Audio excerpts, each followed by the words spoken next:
Hi guys, in this video I'll be making some oxtail with butter beans, and I've already cleaned up the oxtail, cut off the extra fatty pieces that I had and washed it in some vinegar and water. I'm using the little that's left of my oxtail powdered seasoning. I then added some garlic powder and some all-purpose powdered seasoning. I grated 1 garlic clove and added 1 teaspoon of grated ginger. So I did not add too much powdered seasoning to this because I was going to be using the oxtail marinade that's right to the side right here. It is already seasoned, so I did not want to have the oxtail too salty. So less on the powder and just added a little bit more of the marinade. I added I added 1.5 to maybe 2 tablespoons of the oxtail marinade. This is what it looks like. That's what the marinade. I got this from my Walmart. It may sell at other stores, any local Caribbean store, that kind of stuff. So I put on a glove rather, and I rub all my dry with the wet, and just when I thought I was satisfied with rubbing everything in, I just cover this over with, you can use cling wrap or you can use foil paper, and I let this sit overnight because when I was doing this, I was not ready for it until the next day. So when I was ready for this was well seasoned, right? So as I said, you just cover this and let this sit for any amount of hours that you're okay with or that you have, and let this rest until you're ready to cook this.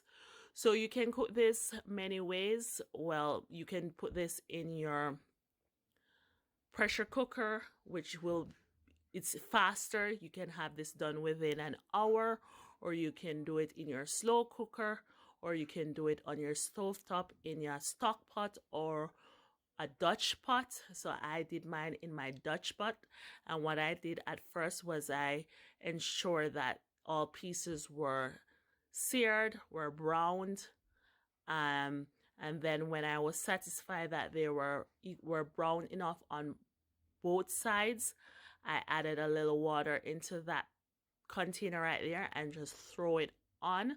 Let the water cover the oxtail, and right here I added some onion and some green onions, and I added a piece of thyme, and I cover this over and let that cook for about 2 hours. Again, if you have a pressure cooker or an instant pot with a pressure cooker option, you can totally go ahead and cook your oxtail in that. So after about an hour and a half, I checked my oxtail. The water has definitely subsided. The fork did go through.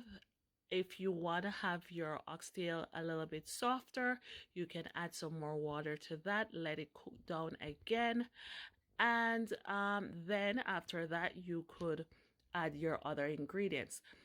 I chose not to. I was comfortable in the softness of the oxtail. Right there, I'm adding some coconut juice and peas stock. I was cooking some rice and peas, and I took out some of that liquid and add to the oxtail. It elevated the flavor of the oxtail. It's totally optional. It's dependent on what you want your oxtail to taste like, and it's also if you're cooking rice and peas that day. But it does give your oxtail a nice flavor, and it does thicken the sauce. So that is the butter bean that I'm using. I only use a half of the can, and that's the actual size of the butter bean. Some people call it lima bean, butter bean. I think it's the same thing.